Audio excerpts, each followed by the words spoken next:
some incredible budget cutbacks. Everybody's going on furlough. I said, yeah, the person watching me is on furlough, so I'm not worried.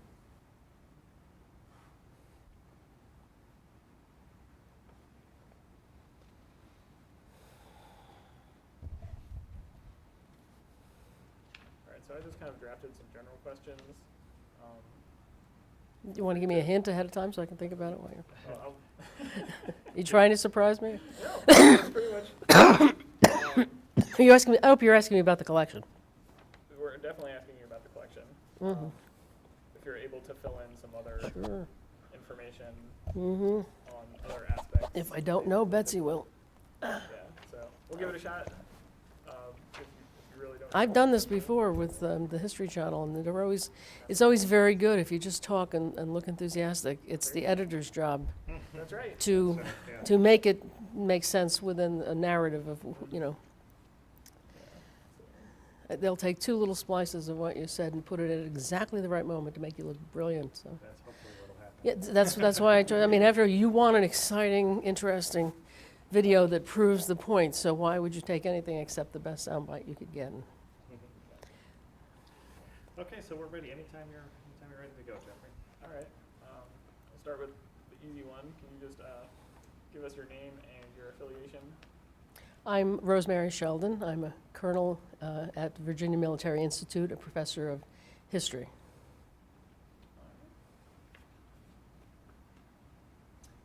Can you talk a little bit about William Friedman's early life, what you know about that, kind of prior to his getting into the field of cryptology? William Friedman was born in Russia in the late 1880s.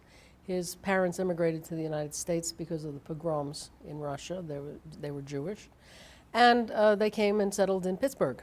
And that's where he grew up with his brothers and sisters, and then eventually went to college at Cornell, and then went on to his career, first as a geneticist and then later as a cryptographer.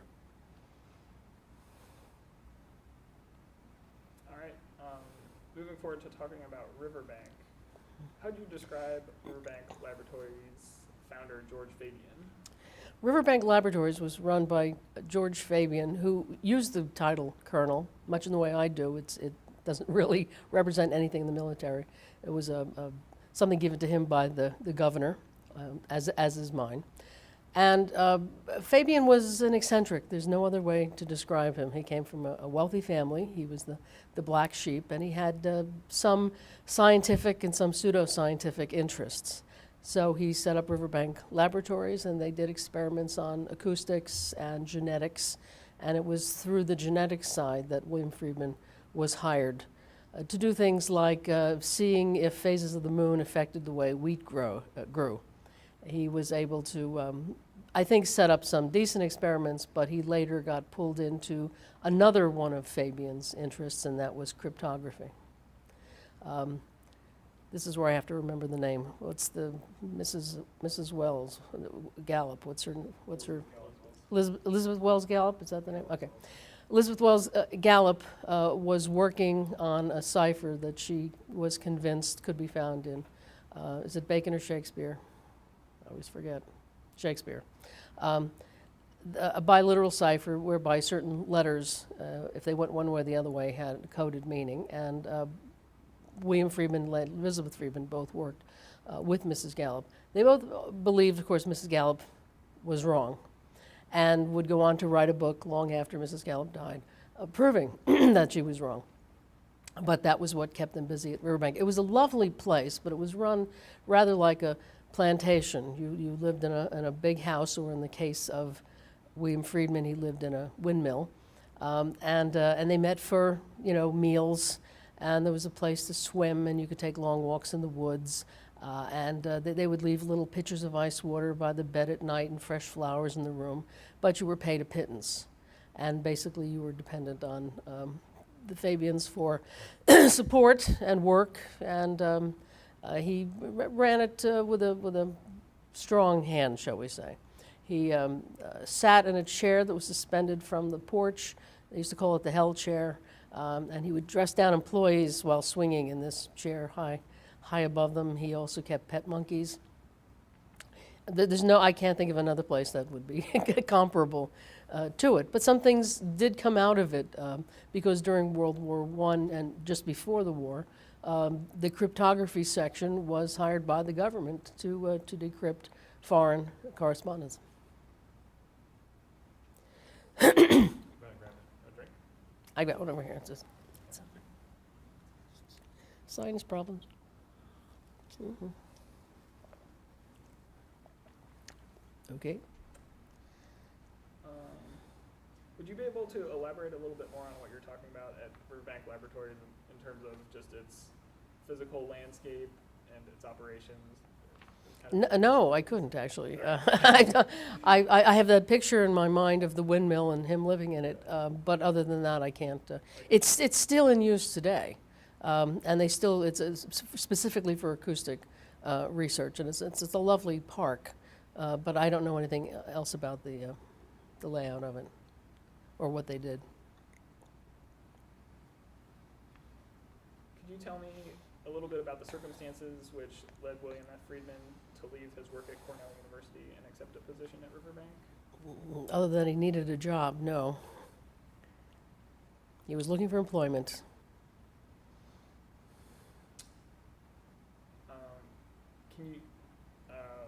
Are you able to add a little bit more about William Friedman's first exposure to cryptography at Riverbank that led him to pursue his career in cryptography?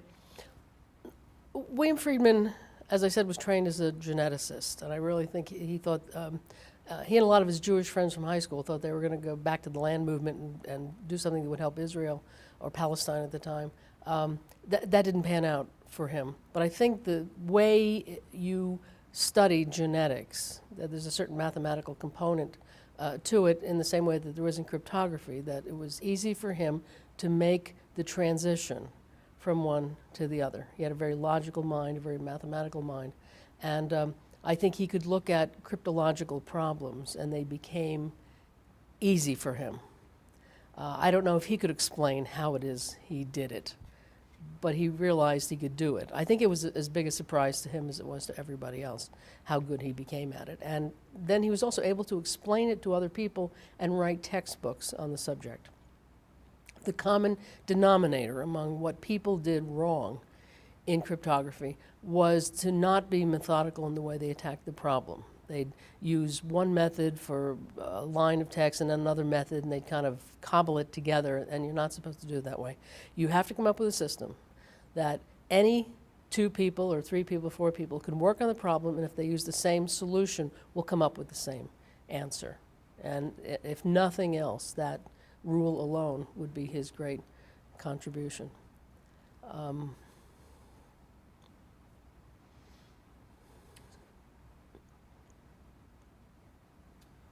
Can you tell me about the publications relating to cryptography that William F. Friedman authored while at Riverbank? William Friedman worked at Riverbank. He turned out a number of very useful and important publications, but there was a problem between him and Fabian because everything that was published at Riverbank either came out under Fabian's name or came out without the author's name on it. And at one point, William Friedman discovered that one of his publications had been translated into France and was being published under someone else's name. And so that you begin a long series of problems with Friedman and Fabian over getting credit for his own work. And I think it kind of scarred him for life, that he was always very sensitive about other people using his work and then getting credit for it. Eventually, of course, he could have them republished, or people came to realize what it was that William Friedman did. But I think the theoretical foundation of his work is all contained in the Riverbank papers. And so the fact that we have them online and that people are able to use them today, they're still as useful as they were before, theoretically.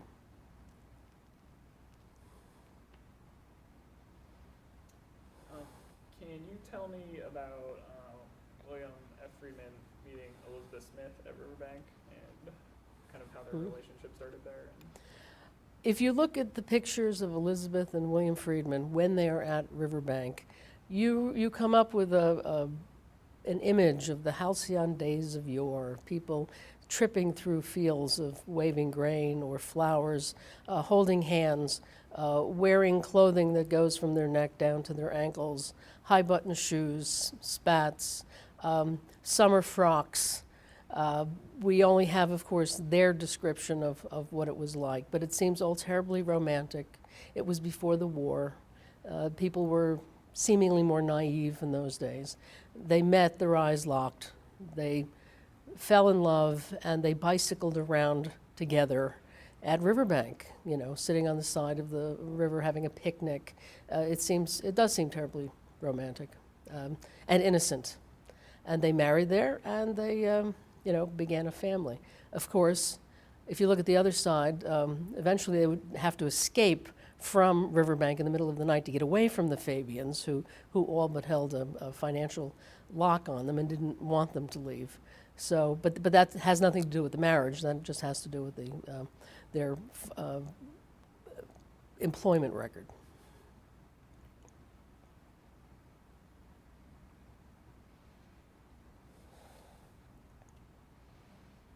Can you, all right, we're gonna shift a little bit more, I guess, moving towards World War I now. Mm-hmm.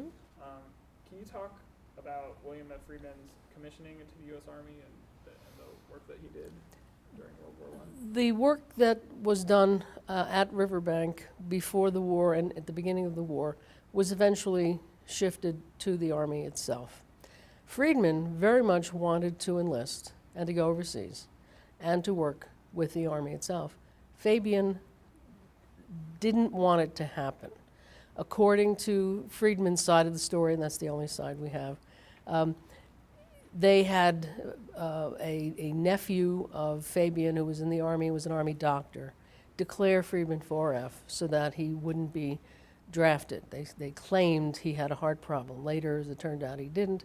And he only found out about this and then later was able to discover that the Army had been requesting him to be sent, to be commissioned and be sent overseas. So eventually, he made direct contact with the Army.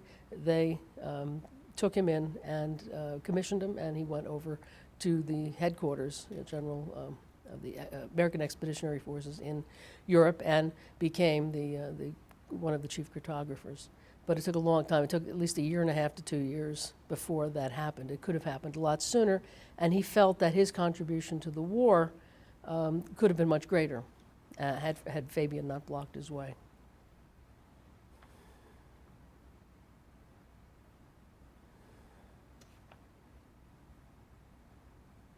All right. Kind of covered that already. So, all right, we'll move on from World War I then to the American Black Chamber. Can you talk about the American Black Chamber, why it was formed, who the membership was, the type of work they did? I don't know a lot about the American Black Chamber. What's the name of the famous guy who wrote the book? Yardley, Herbert Yardley. I know a lot, something about the relationship between Herbert Yardley and William Friedman. Herbert Yardley was one of the members of the Black Chamber, and America, after the war, some people realized that we need to be reading traffic, whether of enemies or sometimes even of allies, to find out what was happening overseas.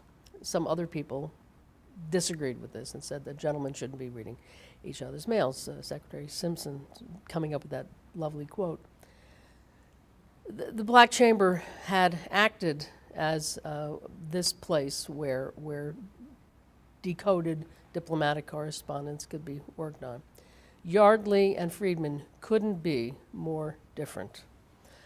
If you read the biography of Yardley by David Kahn, I think he tries to clean up the picture as much as you can. From Friedman's point of view, Yardley was a drunk, a womanizer. He didn't dress well. He was sloppy. He bragged about himself. He gambled. I mean, name a vice, and Yardley was seriously guilty of it. On the other hand, Friedman was very buttoned down, very abstemious, very correct in his manners, and you could see where it would be very hard to put these two men in a room together and tell them to work on it.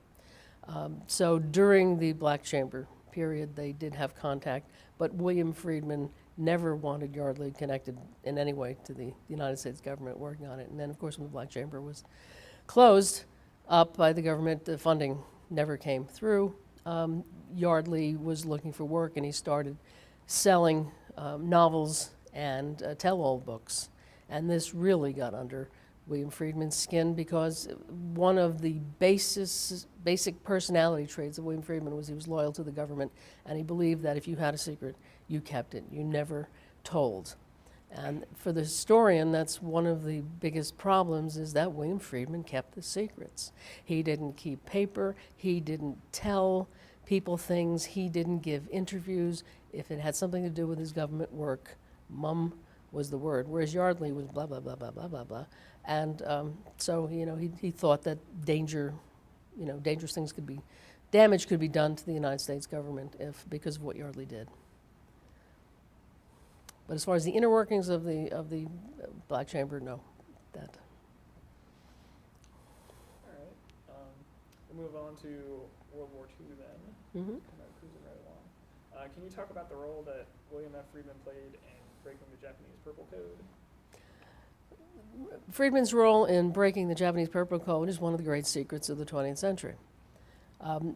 Friedman was working, he headed up the team that eventually broke it. But Frank Roulette and his colleagues were the ones who actually broke the code. There was a lot of competition between Friedman and Roulette. Each thought the other one was grabbing the glory from the other. So that, again, it wasn't a natural pairing, but they did what they were supposed to do. In the months leading up to breaking the code, Friedman had a nervous breakdown, which gives you an idea of how hard he was working and how seriously he took his task. But he came back, and they worked on it, and they cracked the code.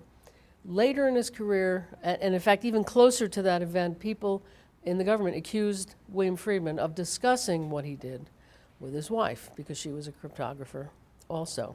And to the end, she said that the day they cracked Purple, he never said a word to her about it. He never mentioned it. He just came home like it was any other day, said, "What's for dinner, honey?" And they sat down and had a meal that she didn't know what he did. His relatives later asked him, and nieces and nephews asked him. Other cryptographers asked him. Journalists asked him. TV interviewers asked him. He never said a word about it. He pointed to the 18 volumes of the Pearl Harbor report and said, "It's all in there." And that's all he ever said.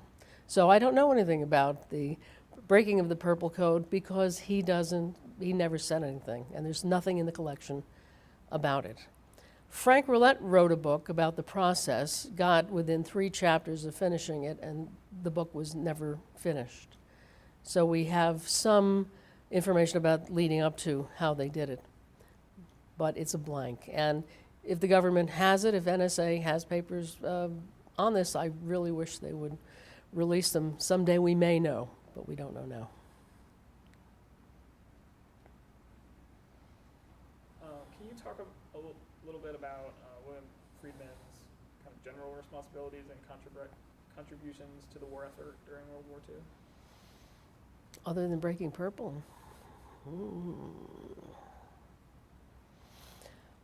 William Friedman was in correspondence with the people who worked at Bletchley Park, and we know that he traveled over there during the war while they were busy. What's the name of the German machine? The Enigma machine. While they were working on the Enigma machine, they were getting decrypts from German. We were getting decrypts from the Purple from the Japanese, and I imagine there was some collaboration between the two to share information. But those papers, again, are classified.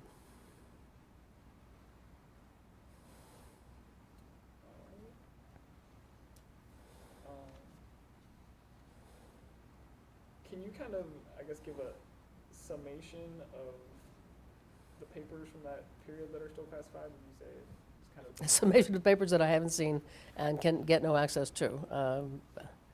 I have no idea. I can tell you that there are 26 boxes of, and I've been given this number, I don't know this for a fact, at NSA, of material that has been confiscated from the Friedman collection and from Friedman in general that I hope in the near future will be released.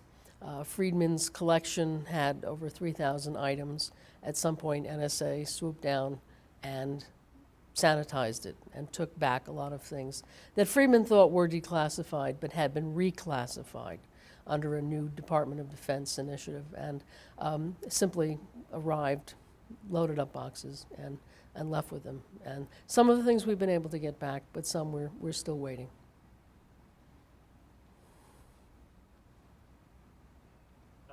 So, post-World War II, can you kind of talk about Friedman's time at the NSA and kind of what capacity he worked in there and the type of work? William Friedman was brought into the fledgling NSA, obviously as a consultant. He was considered the greatest cryptological mind of the time. He had trained the people who later would go on to become major players in the story, Frank Willett, Lambros Kalimakos. All of these people had worked, Solomon Kullback, all of these people had been recruited by Friedman and trained during the war, and so it was a natural transition for them to go into crypto work after the war. William Friedman, of course, was older than most of these people. He had served in the first two wars. So he was the grand old gentleman. And the way NSA was going, the way the United States government was going, the way the world was going to be considerably different than William Friedman knew. He was used to hot wars, good wars, where you knew which side you were on, and you didn't do things like spy on your enemies. In the 50s and 60s, you're dealing with a Cold War. We spied on allies. He didn't like the idea that we would be spying on Britain. He had a hard time resolving the fact that you would give lie detector tests to people at NSA or the CIA. He lived in a world of gentlemen who trusted each other. And the idea of having to take a lie detector test or have his own loyalty questioned just offended his sensibilities. He was a man who came from a world of certainties, and now you're operating in a gray area where nothing is certain anymore. And by the time the 60s came along, it seemed like the country was in revolution. There was all kinds of racial problems and uprisings and revolutionary groups. The Cambridge spies were beginning to defect, which I'm sure shocked him why anybody would work for the communists. So the world was changing, and he was a technical advisor to NSA. But I think, again, his relationship to the organization, he was being moved out. And while they appreciated his expertise, his view on how the world or the NSA should be run probably didn't jive with the way it was going. If you go through the halls of NSA now, of course, you see busts of the Friedmans, and they have an auditorium named after him and an annex named after him. But there are very few people left who remember seeing himself in the hallways at NSA. All right. We've been talking an awful lot about William Friedman, but at that same time period, we kind of neglected Elizabeth Friedman. So can you talk a little bit about what she was doing post-Riverbank and then kind of into World War II? You can Okay. that. Elizabeth Friedman and William Friedman came from two different kinds of worlds. She was a white Anglo-Saxon Protestant. He was a Jewish boy from an Orthodox family in Pittsburgh. And yet they married and lived happily for decades, moved to Washington, D.C. They both liked Washington. They liked the atmosphere there, and they both found work. She was a cryptographer also, and she got a job with the Navy Department and the Treasury Department, cracking codes of rum runners, and she was quite successful in that. But they worked for two different departments, and so they both had their separate work, and they didn't necessarily share information, and they probably reported to different buildings. But they managed to stay employed. There's a lot of talk in the correspondence about making ends meet, and how they were going to pay for this or that, or buying a new house, raising two children, sending them to good schools and eventually to university. And it's a very banal life in the sense that they're very normal, but they're very happy, And, if it wasn't for the fact that they had lived through World War II and the trials and tribulations that went through that, and then his health problems also troubled her. She was the keeper of his health, and if she had to keep people away from him to give him peace and quiet, she would do whatever was necessary, including, fighting journalists off the front lawn if necessary. So, I guess during World War II, then Elizabeth Friedman, she was still attached to the Treasury Department, or was she? Elizabeth Friedman was attached to the Treasury Department during World War II, but she was loaned to William Donovan to set up their code-breaking section of the OSS. There's not a lot of documentation on this that I've seen so far. I've seen a reference to it, but it's another area that we'd like to know who has the papers and maybe have them declassified to find out what she did. The only case that I know of that's mentioned in the collection is the famous doll case. Beverly Dixon was a German spy, and she was sending information using dolls. And that case was cracked by Elizabeth Friedman. Another one of her famous cases is the I'm Alone case, which was a smuggling operation having to do with the Caribbean, and she was able to crack the code that the smugglers were using. What she didn't know at the time was that when she was going in to testify in court, there were people assigned to be her bodyguards. They kept close enough to her and escorted her, but she didn't realize how heavily armed everyone was and how the courtroom was being guarded because there had been death threats on her life. They didn't want to tell her and upset her. All right. We're going to move on and talk a little bit about William and Elizabeth Friedman's work on the Shakespeare Bacon authorship. Oh, here we go, yeah. Can you briefly explain what the whole controversy is about and kind of describe its history a little bit, where it started? There's an entire field of literature on Shakespearean studies concerned with who wrote Shakespeare. And of course, there have been movies out recently about it. Was it Bacon? Was it Edward de Vere? Did Shakespeare write them himself? Could a man from his low social status have written the kinds of plays? And Friedman comes into this controversy via the Baconian Society. Those people who believe that Bacon wrote the plays formed a society, and there were a number of theories about what kind of code and how you read it and where it was found.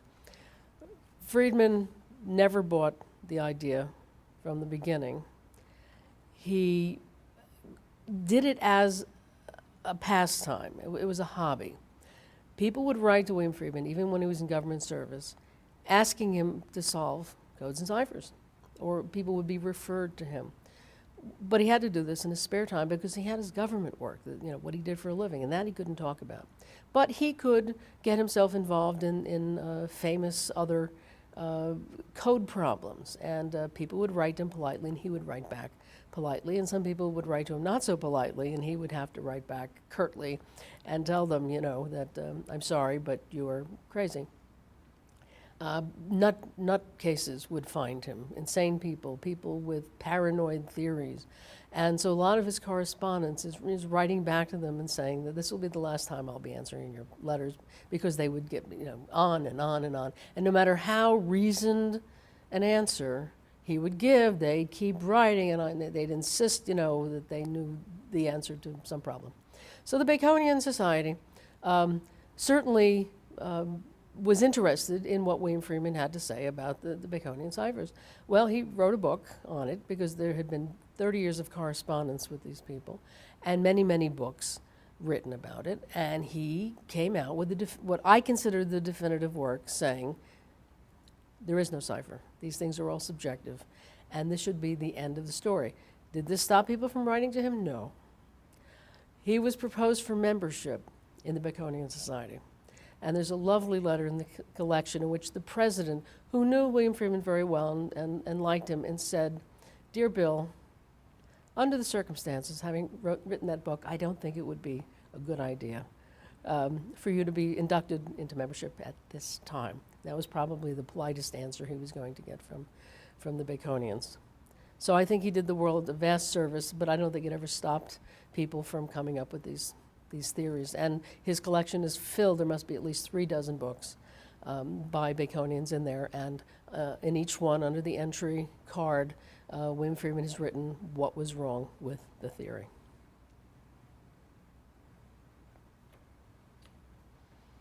Can you tell me a little bit more about, or do you have any, I guess, additional details relating to the Friedman's decision to actually publish the Shakespearean ciphers again, and just kind of what their rationale was? Or? No. I think it was William and Elizabeth Friedman decided to work on this book because they had been involved with the question for so long.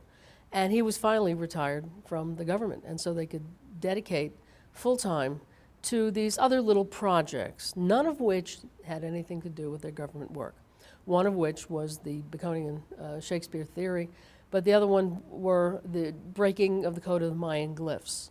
And so they spent several summers down in Central America looking at the glyphs, visiting archaeological sites, and trying to figure out how to crack the code. It's interesting that I think it's one of Friedman's biggest failures.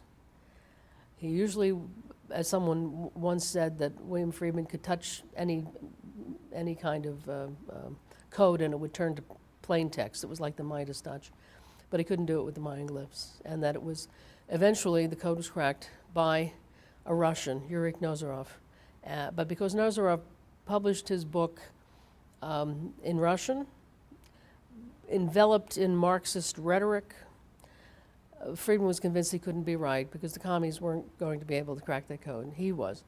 And it turned out Yuri Nozorov was right and Friedman was wrong. But that's the only case where I can think of where he just absolutely, positively didn't get it and had a mental block against the person who did get it. All right, we're going to move on to talk about the collection a little bit more, just generally. Ah, so that's something I know about. Excellent. See, when you're doing 3,000 entries, the problem is that you can't then study every individual subject in great depth under it. You have to generate a project for other people to do. That was the point of the entire collection. Can you talk about how you first became aware of the William F. Friedman collection and if you've used it in your research, how you've used it? I began using the collection when I published my first book. It was a bibliography about intelligence in ancient literature, and there were 3 articles that were in the Friedman collection. I came over to the Marshall. They said they're upstairs in the Friedman collection, and we had a very hard time finding them. It became clear to me that nobody had used the collection for quite some time. And it also seemed to me that they should have a card catalog or have it online. And so when I finished that particular project that I was working on, I said, would they be open to the idea of somebody systematizing the collection and writing a guide? And 6 months later, I got permission, and so I started working in the collection, and 5 years later, I was able to put online the guide that we have today, and I think putting it online was the best thing to do because it means I can update it. So if we get declassified material from NSA, we can put it in the collection, we know what the number would be, we know where it fits in the collection. We don't know what's missing because whoever sanitized the collection also took the missing cards. So if you don't know what you're looking for, you can't put in an FOIA request for it because you don't know what it is. Can you tell me about the most significant document or object you've come across while working with the Friedman collection? Significant. There are a number of items in the collection that I think are fascinating, but for different reasons. He has an original code book from the Civil War. He was walking through, I believe it was the Department of Commerce, and they were having a bonfire. They were throwing old books away into a furnace. And he noticed these code books, and he says, "Oh, can I have these?" And they said, "Sure." And he saved them. He saved them from the fire, literally. And there we have them in the collection. And to hold those in your hand is for a historian, is quite significant. We also have his National Security Medal, which for sentimental reasons, to hold it in your hand, now this is the very one, is amazing. he collected curiosities. A book that never uses the letter E, which is very hard to do considering it's the most common letter in the English language, and he has 2 copies of it. He inherited papers from people who had their own collections. Father Peterson, who was working on the Voynich manuscript, when he died, left his collection of notes and copies of the manuscript to Friedman. So we have the Peterson collection enveloped within the Friedman collection. And also Mendelssohn, who was a cryptographer during the First World War and had worked with Friedman, worked on Greek ciphers, and he left part of his rare books he left to the University of Pennsylvania. But copies of the things from his collection went to Friedman, and Friedman was his literary executor. So the papers from the Mendelssohn collection are also in our possession. So he knew other cryptographers, they respected him well, and if they died prematurely, he benefited from getting the information they had. But unlike Mendelssohn had independent wealth. He could buy original manuscripts. Friedman just wanted the information. He was a poor mid-level government employee with not much money, but if he could get a Xerox copy of something, that was good enough, because he wanted to work on the code, not just collect things.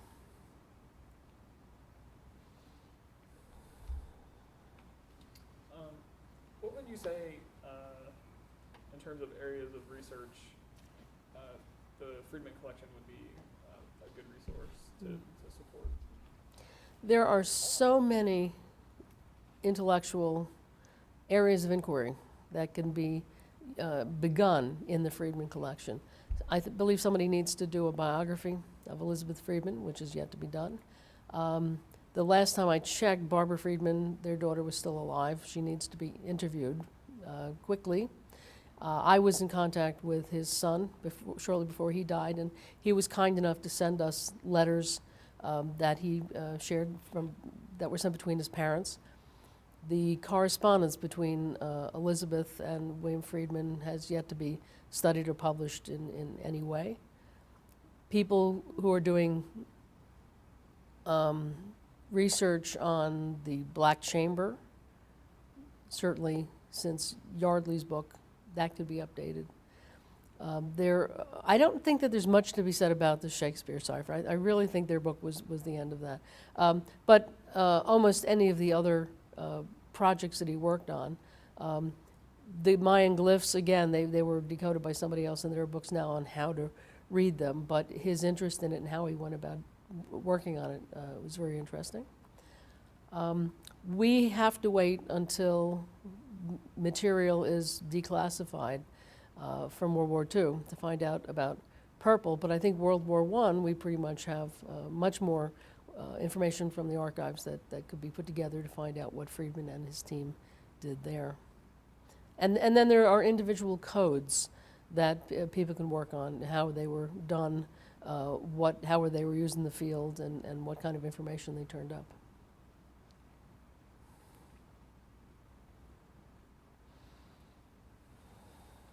This may be similar to the previous question I asked, but do you have a favorite document or object in the Friedman collection, and why would it be your favorite? One of the objects that I'm looking for that was supposed to be in the Friedman collection, but I have not yet seen, is his top hat. I really just want to hold it and pop it up if it's one of those collapsible type. We don't have any of his white buck shoes. He was famous for wearing white shoes, but we don't have those in the collection.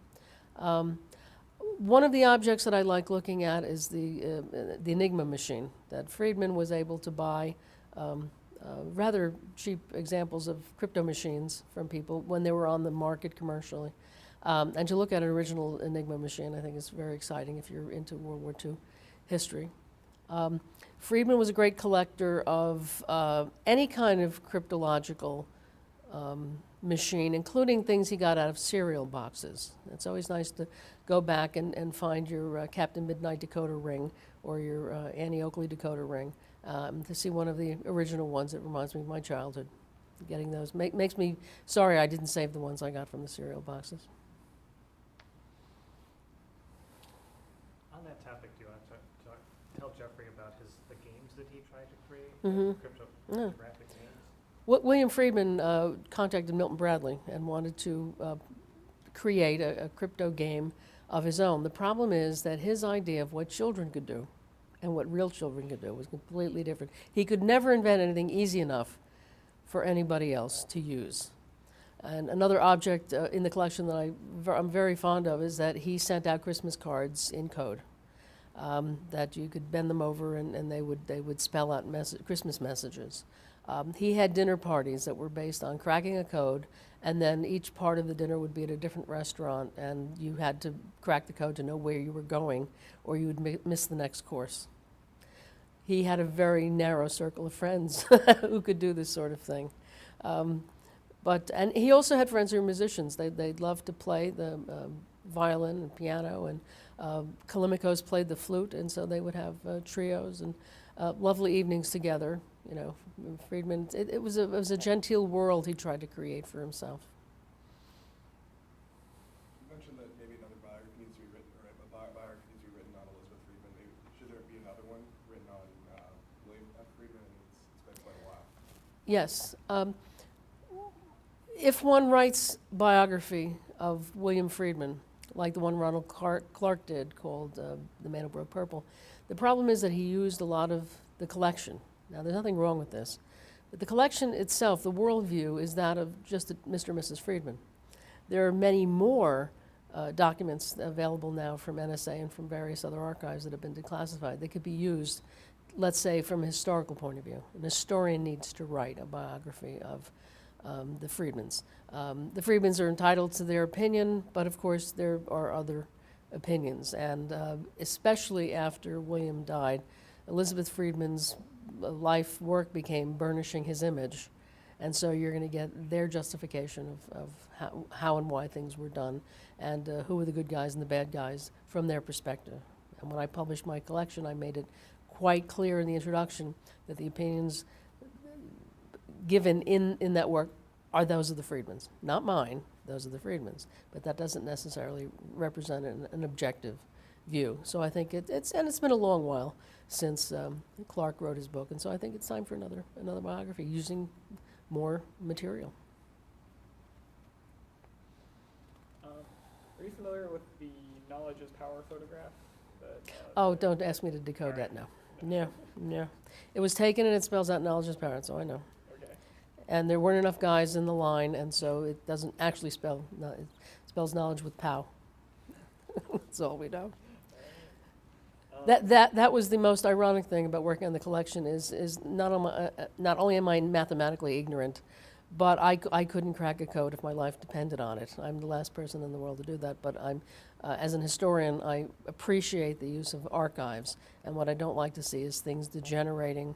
I tried to put book covers on everything that was there. We tried to get acid-free envelopes to put the information in.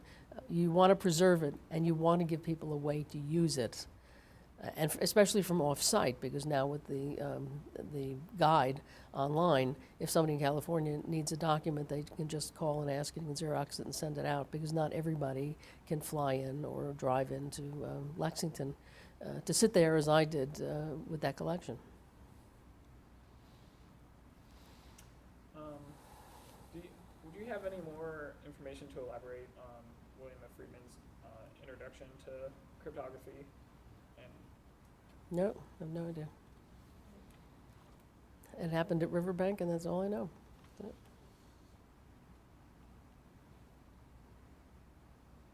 I know he worked on the biliteral cipher. That's the only introduction that I can tell that he had. What is the bilateral cipher? A biliteral cipher is when you're printing a manuscript, especially early manuscripts from the 16th century, as things are coming off the printing press, letters can be, sometimes the ink can go the wrong way, can have a little bleed, and it'll make it look like the A in this folio volume looks different from the A in that folio volume, or the A here looks different from the A in another page. Mrs. Gallup believed that the A's, or whatever letter she was looking at, were different because some of them were coded, and that if you went and you counted them, they would spell out something, like Bacon wrote this. Whereas Friedman simply didn't believe that. He'd think it was just a striking error or the kinds of variations that happen on printing presses. He got brought into the project because he had some experience taking pictures and developing pictures. He could run a darkroom, and they needed to blow up the pictures of the folio volumes so that they could study these letters much more closely. And I think in photographing him, looking at him, he realized, no, this is just the same margin of error you would get in any kind of printing operation that was that early. That it wasn't a code. It was simple. People want to see codes very often where there are no codes. But he didn't think there was any pattern.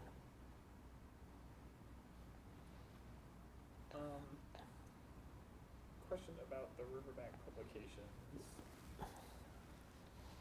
Can you talk about which of those publications that William Friedman wrote that you would consider the most significant in your contribution to cryptography? Yeah, the ones that NSA has online, I don't know. The guide, the 4 volumes of the, I forget what the title is. What are the 4 volumes of the how-to guides? Couldn't tell you. You could help me, see. They have too many names. They're tricky. I think it's the index of coincidence. The index of coincidence. Those are the most. Those 4 volumes are the most significant, and that's why NSA has them online today. Because everybody who wants to study cryptography should start there. That's the, how often letters appear and how you can identify languages and then eventually decipher codes based on those those numbers of incidents of each letter. And that's why the Voynich manuscript is so enigmatic, because if you use that particular system and try to figure out which language, the closest they could get was Hawaiian. And we don't think the Voynich manuscript is Hawaiian. So. Could you tell, you mentioned the medal that he received, could you tell Jeffrey about any recognition that he received in his lifetime for his work? Oh, let's see. He got several medals that are in the collection. Can I remember them other than the National Security Medal? Well, you could talk about just that one. Okay. Friedman was given the National Security Medal at a ceremony at NSA. He didn't see it coming.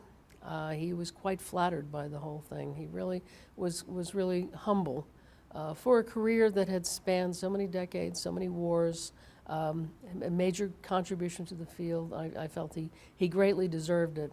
And there are a number of letters in the collection from his friends, from people he'd worked with in both wars, people who knew exactly what Friedman had done, to say how pleased they were that he was finally given this honor. And of course, he died not too long afterwards, so it was very touching, I think, that they finally recognized him and that he was given the award.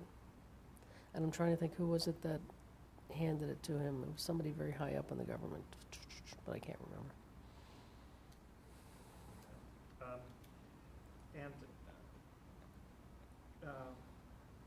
Do you know much about the American Black Chamber book, the annotated version that he?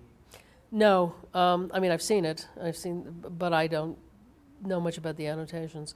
The one book that I know about annotations is David Kahn's book, The Codebreakers. And that's an interesting story because Kahn wrote to Friedman when he was in high school and asked him if he could get copies of his Riverbank publications, and Friedman sent him originals. And Kahn grew up, again, developing an interest in cryptography and corresponding with the Friedmans, and thought he had a very good relationship with him. And then he wrote The Codebreakers, and that was the last time they wanted anything to do with him. And it turned cold because, well, we don't know why exactly, but my guess is, number one, Friedman was the kind of person who believed there were certain things, stories you didn't tell, that you shouldn't reveal information, especially he couldn't because he worked for the government. Kahn was under no such restriction. Two, he felt that David Kahn got it wrong, or at least got enough things wrong in the story that it should have been corrected by someone like Friedman. Third possibility, Friedman wanted to write the history of cryptography. He had planned to do so with Mendelssohn. Mendelssohn was going to do the ancient medieval part, and Friedman was going to do the modern part, but then Mendelssohn died. Friedman wasn't that good a writer. It was okay, but I don't think he could have ever written a popular book. And what we have from the NSA now are the tapes of lectures that Friedman gave to NSA on the history of cryptography.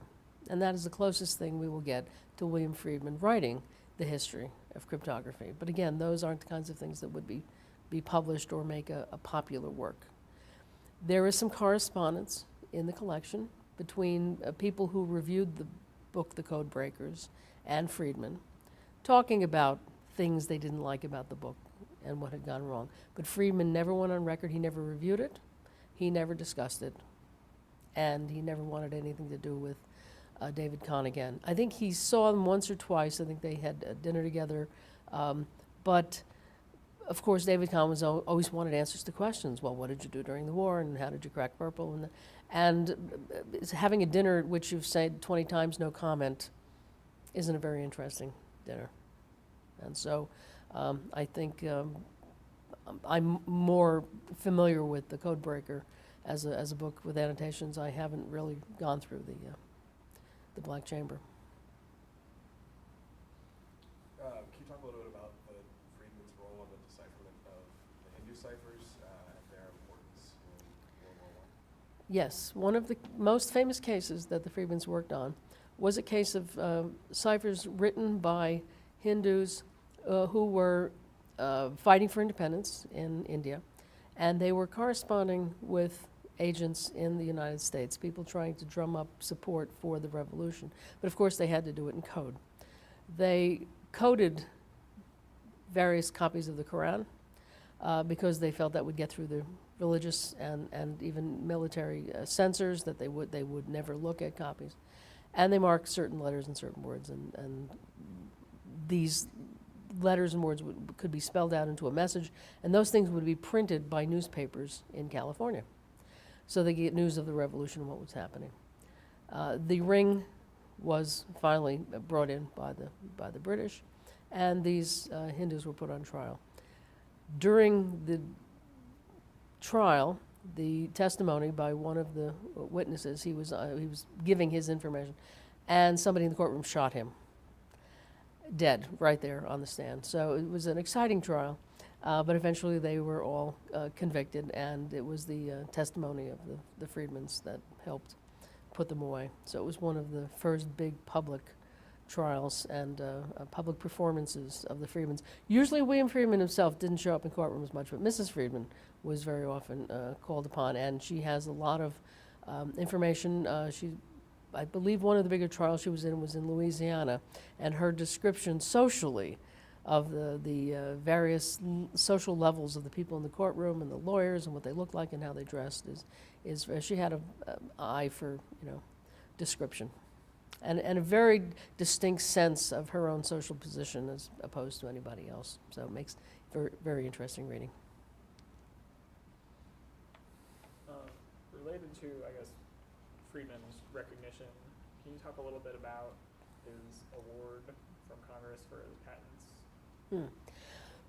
William Friedman worked entirely for the government for his whole career. That means anything that he discovered or invented belonged to the government.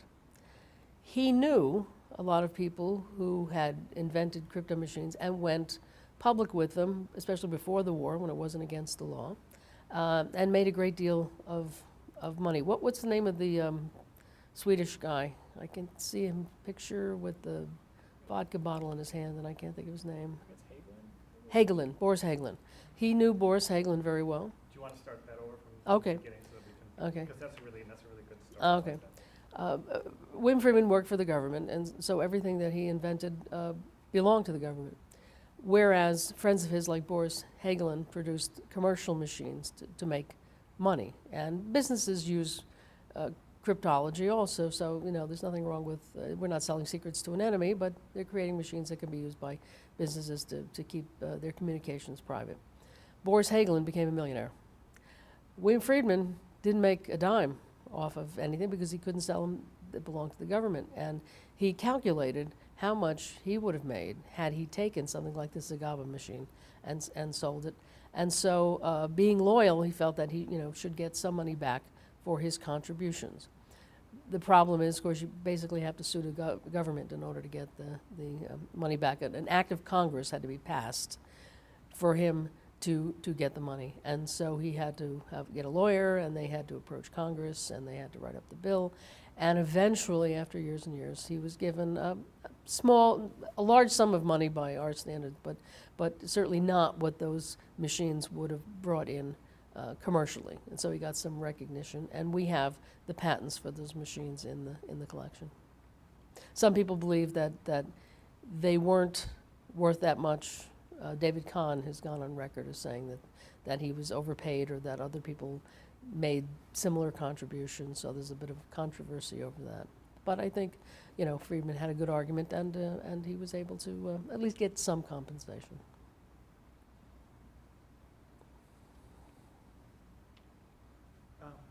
Do you know anything about how the, I don't know this, how the collection came to be at the Marshall Foundation, how they got it? When William Friedman died, his wife decided to sell the collection, to find a place they could keep it intact. And that's very hard these days, because if you give it to a university library, they tend to break it up and put it in different places. They approached the Marshall Library. Forrest Pogue was willing to buy it and put it in a special room upstairs where the collection is there in its entirety, with a table at which William Friedman worked, his name, plaque, and portraits of the Friedmans on the wall. And so somebody could walk in and basically feel that they were in the second floor library of William Friedman, as it was when he was collecting it. And you can see the wide range of his activities and his interests. He was such a methodical man that when his son, who was, I believe, 8 at the time, wanted to borrow a book to read, William Friedman made his son sign a card and to check the book out from the second floor of the house that he was living in, so that he would know he had the book, and then to return it. That's why I'm not willing to believe that a man who says there are 3,002 items in a collection would have anything less than 3,002 items in that collection. If anything has been taken, it was taken by NSA. William Friedman never lost anything. Not a piece of information. It's all there, with his notes on it. Some of the codes that he broke that weren't government codes, all of his worksheets were there, so you can see how he worked it out mathematically, or how he, tracings of things that he brought back from Central America, rune stones that he worked on. The Beale treasure, another one of those things that people are convinced is based on a code that marks the place where a great fortune has been buried.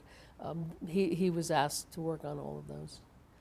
People at prisons would write to him too, because sometimes prisoners would communicate to each other in code. The prison warden would send captured messages to Friedman. He would decode them, and they would be able to break up the ring. And then there were those people who thought they were getting messages from Mars in their head, that type. Is there anything that that you feel people should know about Friedman that we haven't touched on? Well, there's personal life. If there was one thing I'd like to know about William Friedman, it would be what it was like growing up in a Jewish household in Pittsburgh to an Orthodox family, and then trying to socially fit in WASP society in Washington in the 1950s. Some of the people that he worked with were known to be anti-Semitic. He had to work in a hostile atmosphere.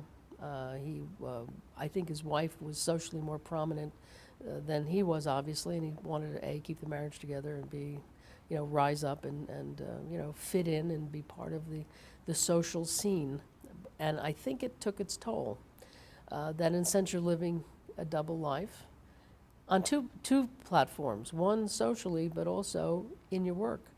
That keeping the secrets takes its toll. I think it's a tremendous price to pay to have to keep all those secrets and never be able to talk about what you do, even to your own family. And I was always amazed at how little John Friedman knew about what his father did. So, and he was with him 24/7. So if he didn't know, how much less could we know? And the fact that he did see a psychiatrist, had a number of nervous breakdowns. I would love to know what was going on in William Friedman's head, but then I believe a lot of people would like to know that. And we may never know.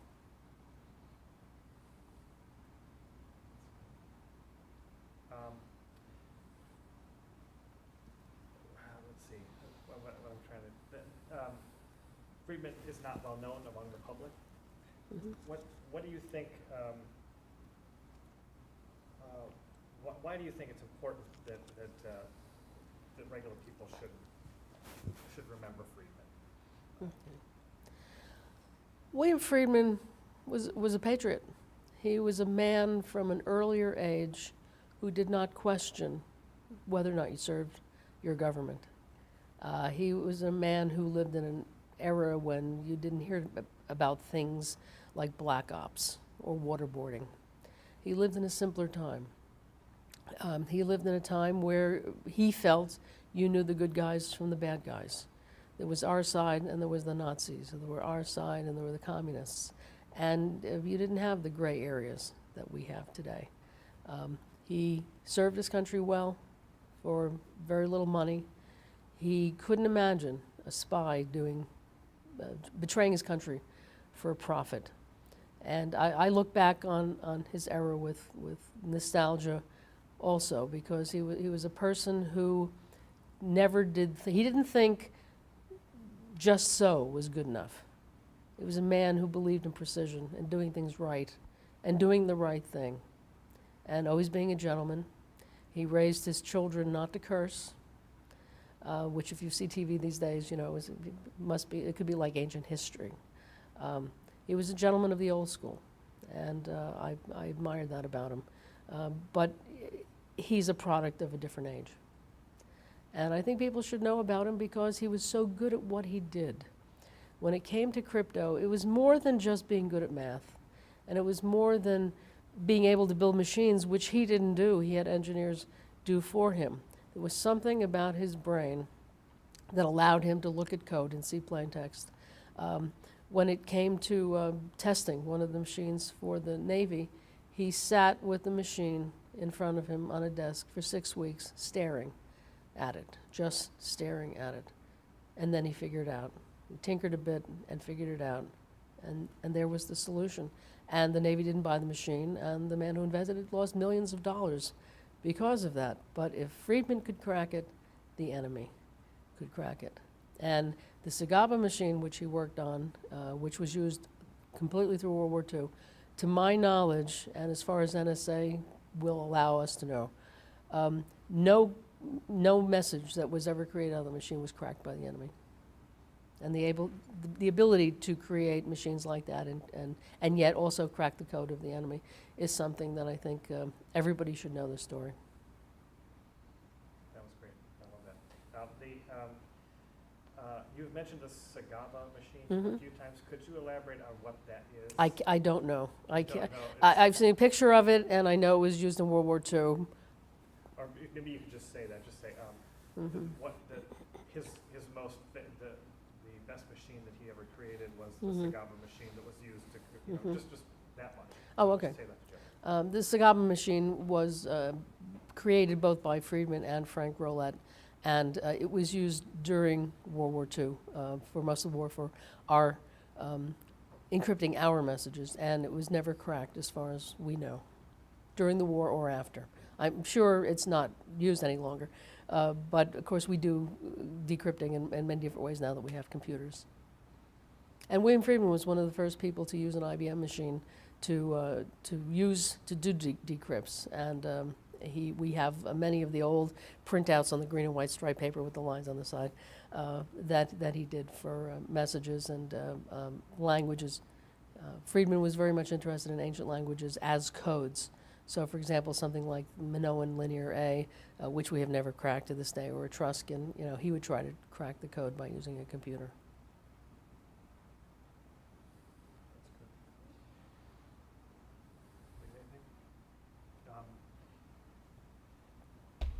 That's great. Thank you. That was perfect.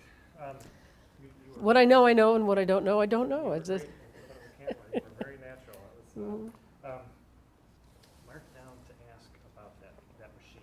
Yeah. 'Cause I wanna know more Betsy about that. would know about the Sagaba, because I asked her questions about it, because I asked her, was there, and I was told by Mrs. Friedman's notes that no message had ever been cracked that had been generated by that. Was that true? And she says, as far as I know, it's still true, but then, what does she have access to? We don't know.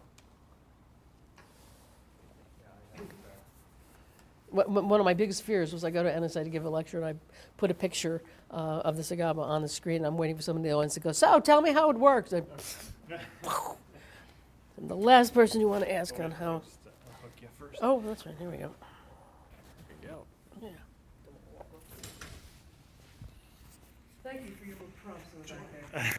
We have these little mental blips. You've seen my guide more recently than I've seen my guide. It's all in there somewhere. It's the retrieval problem. That's right. That's You it. never, I say you never forget anything. That's right. It's just up there in a place you can't find it anymore.